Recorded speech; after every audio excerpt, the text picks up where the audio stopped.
Une première explosion retentit au cœur de Mogadiscio. Les habitants n'ont pas le temps de fuir, qu'une seconde déflagration prend tout le monde par surprise. 2 voitures piégées, postées sur cette artère très fréquentée.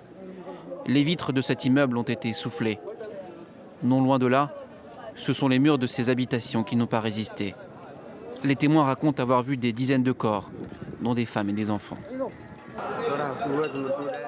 J'étais dans la zone d'attaque quand la première explosion a retenti. Après cela, je me suis enfui, j'ai vu beaucoup de corps.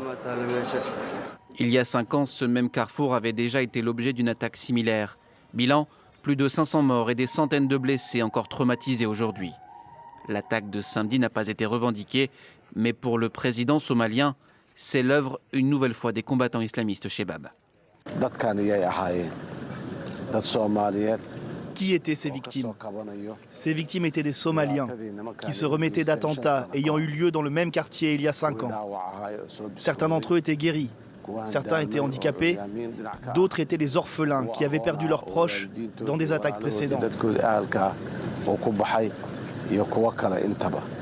En quelques mois, les Shebab ont multiplié les attaques de ce genre afin de terroriser la population. La semaine dernière, ils menaient un raid sur un hôtel du sud du pays.